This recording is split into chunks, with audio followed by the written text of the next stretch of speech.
रहे हल्ला बोल टीवी और मैं हूं आपके साथ सुरभि। संभू गर्ल्स हॉस्टल में जिस नीच छात्रा की जान गई और जिसके साथ गलत काम हुआ, उसके परिवार वालों को फिर से एक बार धमकी मिली है। उसमें लिखा है कि बेटी गई और 2 दिन में फिर से एक बेटा जाएगा। इसके बारे में और भी हमें विस्तार से बताएंगे हल्ला बोल टीवी के संपादक दीपक शर्मा। देखिए, संभू गर्ल्स हॉस्टल कांड में जिस छात्रा की जान गई और जिसका उत्पीड़न हुआ है जी, जान ले ली गई छात्रा की। अब लगातार जो पीड़ित परिवार है उसको धमकी दी जा रही है जी। आज फिर धमकी दी गई है और एक कागज फेंका गया है उसके घर में और उसमें लिखा हुआ है कि न मानोगे, बेटी गई, बेटा भी मरेगा 2 दिन में। छात्रा के भाई को 2 दिनों में मार डालने की धमकी दी गई है जी। इससे पहले एक धमकी भरा लेटर भेजा गया था। उसमें कहा गया था कि मान जाओ, समझ जाओ, नहीं तो पूरे परिवार को खत्म कर देंगे। किचन में आधी रात को एक पुर्जा फेंका गया था जी। अब यह पुर्जा फेंका गया है जिस पर लिखा है कि न मानोगे, बेटी गई, बेटा भी मरेगा 2 दिन में। मतलब अब टाइमिंग बता दी जा रही है, यह बता दिया जा रहा है कि 2 दिनों के अंदर बेटा को मार देंगे जी। तो समझ लीजिए कि इसके पीछे जो लोग हैं वो लोग कितने बौखलाए हुए हैं। क्या वे सीबीआई जांच से बौखला कर ऐसी धमकी भेज रहे हैं? क्योंकि जब से सीबीआई, जब तक एसआईटी जांच कर रही थी, पीड़ित परिवार को कोई धमकी नहीं मिल रही थी। नहीं। जब तक पुलिस की जांच चल रही थी कोई धमकी नहीं मिल रही थी। नहीं। जैसे ही सीबीआई ने जांच शुरू की है, धमकी मिलनी शुरू हो गई जी। अब सीबीआई की जो बिहार झारखंड के ज्वाइंट डायरेक्टर हैं राजीव रंजन, आईपीएस अधिकारी हैं सिक्किम कैडर के, वे खुद पहुंचे जहानाबाद के पतियामा गांव। 18 अफसरों की टीम पहुंची जी। और टीम ने जांच की। टीम में कई महिला ऑफिसर्स भी शामिल थे। एक एक चीज की जांच की और पता लगाया कि क्या कुछ छात्रा के दिमाग में चल रहा था जी। उसका पता लगाने का क्या जरिया था? पता लगाने का ये जरिया था कि छात्रा अपने परिजनों से क्या कुछ शेयर करते थे जी। एक आशंका है परिजनों को, आशंका ये है कि कहीं ऐसा तो नहीं है कि छात्रा के साथ ब्लैकमेलिंग की जा रही थी, क्योंकि उसने कभी कोई जानकारी नहीं दी अपने परिजनों को कि उसके साथ किसी तरह का कोई उत्पीड़न हो रहा है जी। वो 5-6 दिन रही परिजनों के साथ जी। लेकिन उसने कोई जानकारी नहीं दी 5-7 दिनों में।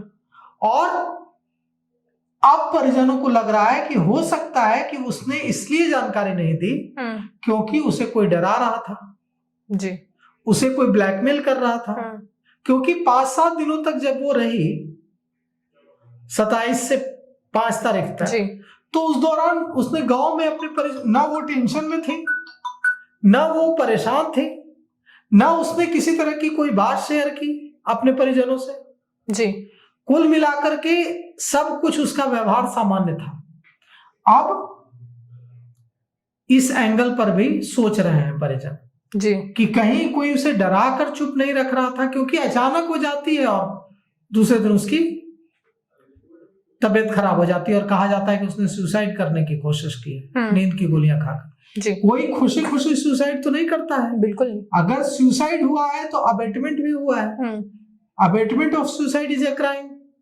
अगर उसने जान दी, मान लेते हैं सुसाइड ही कर लिया, 1 मिनट के लिए मान लेता है कि हत्या नहीं हुई, सुसाइड कर लिया, तो कोई खुशी खुशी सुसाइड तो नहीं कर लेता। मैं तो भी जाकर सुसाइड नहीं कर लेता हूँ कि मेरा मन कर रहा है सुसाइड करने का। नहीं। सुसाइड कोई तब करता है जब कोई उसे इतना तंग करे, परेशान करे, या उसके जीवन में अंधकार छा जाए, बहुत डिप्रेशन में हो। हाँ, तो उसके अगर कोई व्यक्ति उसको सुसाइड करने के लिए परेशान कर रहा था, अबेटमेंट कर रहा था, तो उस व्यक्ति की गिरफ्तारी होनी चाहिए। अब यह कौन व्यक्ति है? सबसे बड़ी बात यह है सुरभि कि अब यह व्यक्ति कौन है जो लगातार पीड़ित परिवार को धमकी दे रहा है, लेटर लिख रहा है। 2 बार लेटर भेजा जा चुका, पूरे परिवार को खत्म कर देंगे, बेटी गई 2 दिन में बेटा भी मर जाएगा जी। उस परिवार पर क्या बीत रही होगी? परिवार का कहना है कि सुरक्षा के नाम पर उनको चौकीदार उपलब्ध कराया गया जी। और आप समझ लीजिए कि अगर इस तरह की धमकियां दी जा रही हैं, कल अगर पीड़ित परिवार पर किसी भी तरह का हमला होता है तो आप सोचिए कि क्या हालत होगी जी।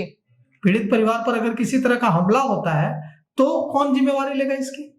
आज अगर इनके मंसूबे इतने बड़े हुए हैं कि सीबीआई एक तरफ जांच चल रही है, एक तरफ सीबीआई की टीम वहां से आकर के गई है रविवार को, और मंगलवार को उसके घर, सोमवार की रात उसके घर फिर से धमकी दे दी जाती है, तो आप समझिए कि आगे क्या होगा। तो इस मामले में पुलिस को तुरंत एक्शन लेना चाहिए, पीड़ित परिवार को सुरक्षा मुहैया करानी चाहिए, और यह पुख्ता करना चाहिए कि इस तरह की धमकी देने वाले लोग कौन है, उनकी पहचान कर उनको गिरफ्तार करना चाहिए। जी।